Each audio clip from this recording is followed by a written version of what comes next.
7 goals produced in that game. Mudryk getting a really good goal, and you could tell the emotion in there. Nkunku playing on top for Chelsea. So very interesting things I noticed for Chelsea. Edwin, let me start with you.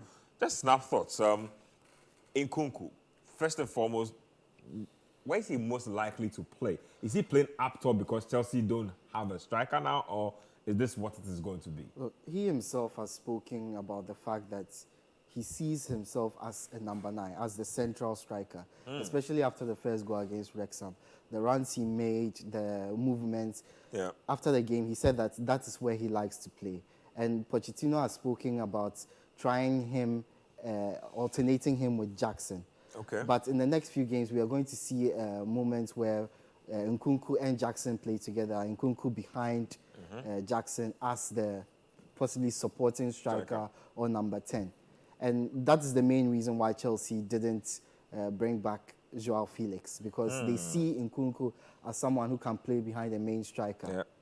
But the player himself, he wants to play as the number 9. So we are going to see a season in which he is tried in different roles, because the player himself is very versatile. True. He can even play down the sides, down the wing. So there are a lot of opportunities for Chelsea. And given what we've seen so far in pre-season, he is going to be a very important player for them. It's not just about the goals.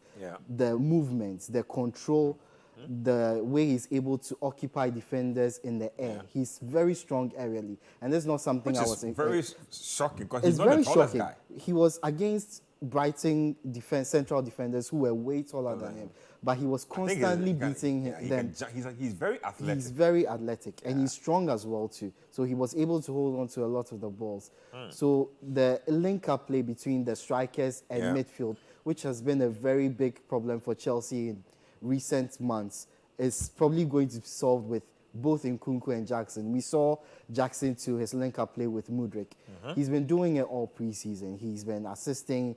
I think a lot of players need to know that you don't have to be a goal scorer to be a good player.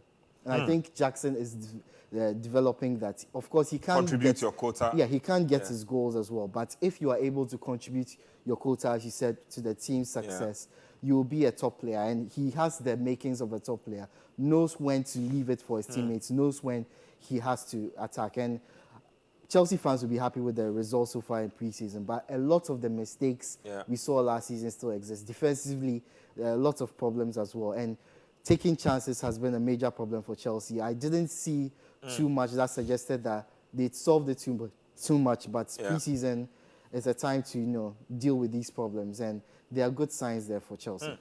Good signs indeed. I'm sure they'll take it, because last season, pre-season, by this time, Charlotte FC had beaten Chelsea, I believe.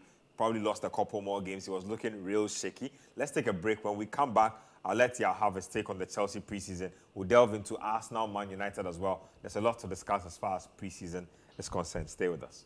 Welcome back to Scorecard on Citi TV. Let me just take your thoughts briefly. I mean, your quick takeaways from what you've liked or not liked from Chelsea so far in preseason. Yeah, defensively, there's more room for improvement. Offensively, I like the versatility that is to come from the players that they've assembled. You look at Nicholas Jackson, you look at Christopher Nkunku, you look at Mudryk and what Raheem Sterling also brings to the table.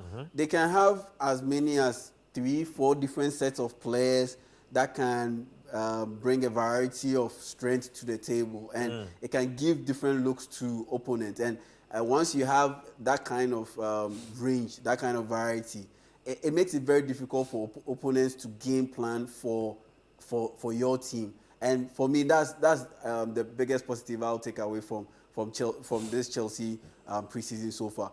Honestly, it's preseason. I don't put too much premium on preseason, but at the end of the day, I like the variety of choices and the range of choices in terms of the talent pool that Mauricio Pochettino has at his disposal. And for me, that's a very big deal. Big deal. Let's get back-to-back highlights. So